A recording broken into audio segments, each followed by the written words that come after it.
In the year of 2024, we've had a lot of extremely important fights, okay? And today, I want to go over what were the worst and the best performances from UFC fighters in specific fights. Now, I am not going to take the level of competition into play in this, okay? There'll be, sometimes like, Stipe versus John, like Stipe being 42. But overall, I'm gonna try not to take level of competition into account. Starting off with Ilia Topuria versus Alexander Volkanovski. This was a good performance. Okay, and you may be thinking, what? He knocked out the pound for pound number 2 at the time in the second round. How's that only a good performance? Well, he lost the first round. Okay, he did lose the first round, but he did a very good thing, made adjustments, knocked him out in the second round, but he lost the first round. Okay, it wasn't an amazing performance. It was a good performance. Okay. And this is why I'm saying, I'm not taking the level of competition into account, because otherwise, it would be up here if I did do that. But I'm not doing that. So I'm classing it as a good performance. Next up, Sean O'Malley versus Chito Vera. Now, this is another case where I'm going to try not to take the level of competition into account. But I'm going to take into account the fact that Chito Vera didn't even deserve a title shot. I will take that into account. Either way, I still think it's an amazing performance. Chito never should have been in there. Okay, he didn't deserve it. He's not championship level. He never has been championship level. Okay? And I understand the fact that Sean got hurt at the end of the 5th, but that's because he decided to start swinging, to be entertaining, this and that. Overall, he literally destroyed Chito Vera, picked him apart, made him look silly, made him look stupid. It was an amazing performance, okay? I've saw people put this in their top 5 performances all the time, which I think is kind of crazy. But it was an amazing performance. He absolutely dominated Chito Vera, pillar to post. It's going in the amazing category. Moving on to Poirier versus Benoit Saint-Denis. This was a bad performance by Dustin Poirier. I was tempted to put it in the horrible. I'm not going to. This was a bad performance, okay? The fight IQ in this fight was fucking outrageous, man. Outrageous. Like, come the fuck on. Pulling guillotine 24/7, bro. Failing again and again and still pulling guillotine. Okay. And I'm really trying to not take level of comp into account, but I don't. This is gonna be such a hot take. I don't think Benoit Saint-Denis should be in the top 15. I don't think he's that good at all. I think he's actually extremely overrated even now. But Dustin looks sloppy in there. He looks slow. He didn't look great, man. He didn't look great. He pulled off the win. He got a second round KO, but he was winning the fight practically the entire time. But he looked terrible. He looked slow. He looked stupid. He looked lackadaisical. Big fucking word. He just didn't look good. It was a bad performance. Moving on to another bad performance. We have Jack Della Maddalena versus Gilbert Burns. Now, JDM was fucking losing this fight, man. He was simple as Jack Della Maddalena was losing this fight until he didn't fluke win. Okay, I'm not going to say that. I think to say that is kind of bullshit. But to where he pulled a win from under his sleeve, from out of the bag, from under the fucking sheet, whatever the fuck you want to say. He pulled a win out of nowhere when he was getting dominated practically the entire fight. Okay, he lost the first 2 rounds. He was losing the 3rd round. And then he goes on to TKO Gilbert Burns. But this was a bad performance, man. He didn't look good in this fight. Like, JDM fans, I think, are some of the most delusional people. Come on, guys. He didn't look good in this fight. He didn't at all. But he pulled off the win, but it was a bad performance. Next up, we got our first great, which is Peyton Talbot versus Cameron Simon. Now, this is going into great because, it was practically flawless. I could justify amazing for this, really. But you know, I'm not gonna put it there. Fuck, I'm taking level into comp into account, man. Fuck's sake. Anyway, no, fuck, I'm gonna take level competition into account. Get fucked. But Peyton Talbot absolutely dominated Cameron Simon, man. He destroyed him. Knocked him out at the very start of the second. Bro, this performance was that good that everyone just started sucking off Peyton Talbot right after. Okay, everyone sucked him off. And he absolutely dominated Cameron Simon. Beat him up, and it was fantastic. Next up, we got another great performance, which is Max Holloway versus Justin Gaethje. Practically flawless. It would go in amazing if, you know, Max didn't lose the fourth round. He dominated every single round except from the fourth. He schooled Justin Gaethje, made Justin Gaethje look stupid. Okay, made him look really fucking dumb. And then he KOs him in the last second of the fifth. You know, just sneaking the KO in there, just about. So, you know, he schooled Justin Gaethje. I'm putting this in great. Max easily 4-1'd him. So yeah, moving on. This, you know, Alex versus Jamal Hill. I'm putting in the amazing category. You know, how you don't get cleaner than this, man. Except from another performance I'll be on here later. But you don't get cleaner than this, man. Jamal Hill is chatting shit all fucking fight week. Okay? All fight week. Then gets KO'd in 3 minutes. Alex Pereira took 0 damage in this fight. He got hit like once by a looping shot. You know, straight down the pipe, same kind of shot that Yuri hit him with in the first fight. That was actually fucking him up, but Jamal Hill couldn't do shit with it. This performance was so good that it's caused possibly the best coping session in UFC history, and that's Jamal Hill in the past few months. Okay, amazing performance, flawless. I personally put it above Sean. You know, I'm not doing this like by order. You know. But I'd put it above Sean. I think it was an amazing performance. Next up, Islam versus Poirier. It was a mid performance, man. After the Benoit fight, which, you know, I put in bad, people were expecting Islam Makhachev to walk through Dustin Poirier. To walk through the guy. And Dustin Poirier goes in there and gives Islam Makhachev a good fucking run for his money, man. He gave him trouble in that fight. Islam was kind of always clearly ahead, but that fight was well closer than it should have been. Okay, I get Islam got the finish. You know, he was kind of always ahead. But yeah, that should have never been that close. It never should have been that close, but it was.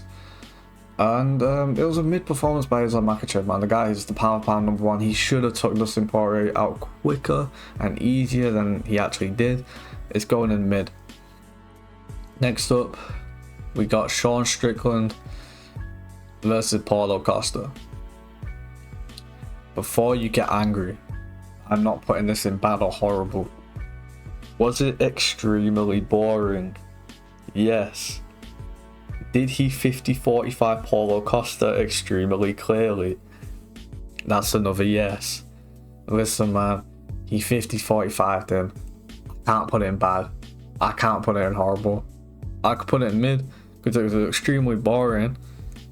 But that's the FBI's trying to take me out. But that's the most I can do. Okay.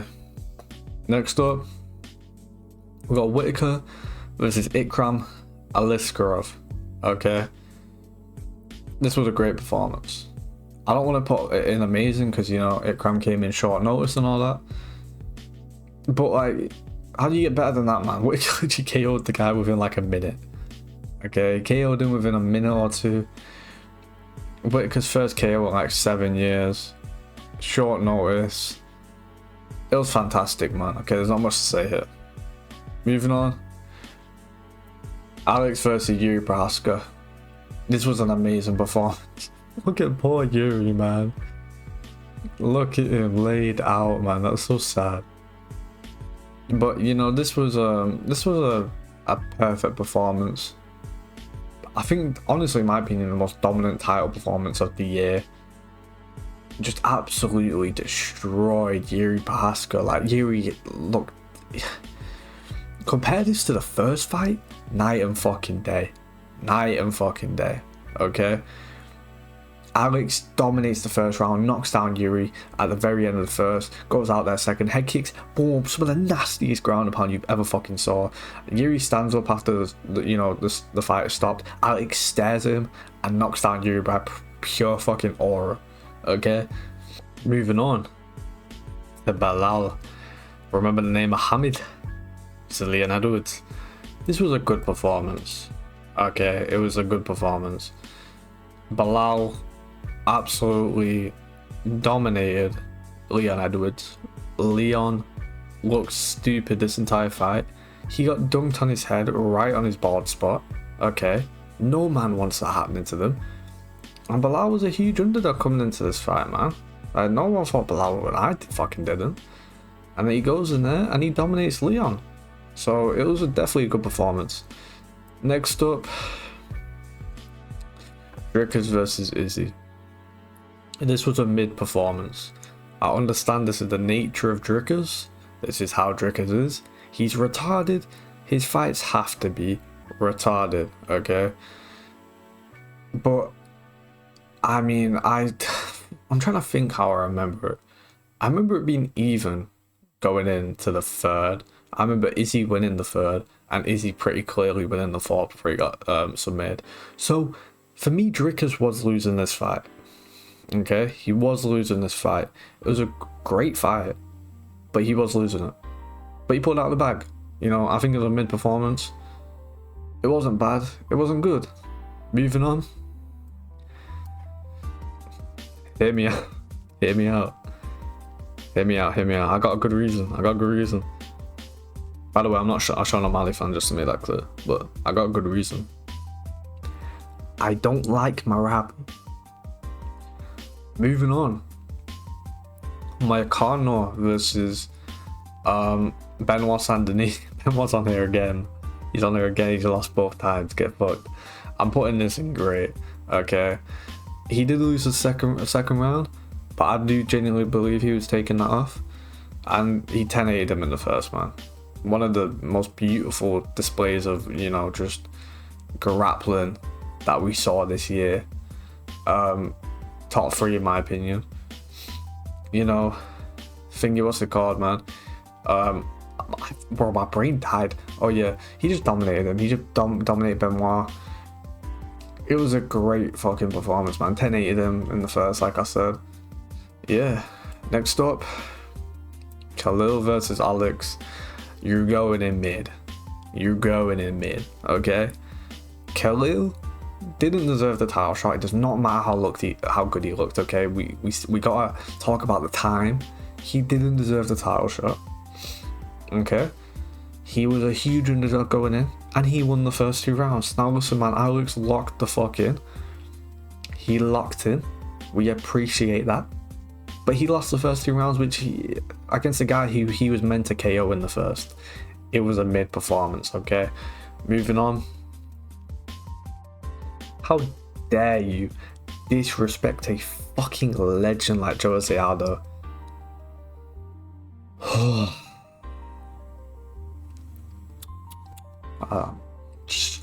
Ooh, I need a moment to recuperate. We're back at it. We're back at it. It's hard, you know. Listen, bro. I thought Max won the first, and I thought the second could have gone either way. Knocking out Max Holloway though immediately puts you in the great tier. Okay. Like, bro knocks out Max Holloway. Who does that to Max Holloway? Who does that? Nah, but like for real though, like he knocks out Max Holloway. It can't be lower than great, no matter how close the first 2 rounds were. Next up, Hamzat versus Whittaker. Oh, Paul Whittaker, man, you've gone from great to amazing, but you're on the wrong side of the coin. Okay? Listen, bro. I thought Whittaker was going to win this. And Hamza goes out there and breaks his fucking jaw within 3 minutes. There's nothing else you can say. There's nothing else you can say. A flawless fucking performance. Next up, John versus Stipe. It's going in mid. It was 42-year-old Stipe. John took it to the 4th, I think. No, late 3rd. Yeah. He finished him. But come on, bro. We were expecting this guy to submit him in the 1st. Like, it's fucking 42-year-old Stipe Miocic. Get out of here. Next up, Bo Nickel versus Paul Craig. This was a horrible performance. It was a horrible performance. The cope session on the mic after made it even worse, but this was a fucking horrible performance. Just come on, man. Like, you're on the feet with Paul Craig for 15 fucking minutes and you don't even rock him, bro. Are you gay? What's wrong with you? Like, come on, man. Sorry, I shouldn't say that. But come on, man. That was abhorrent.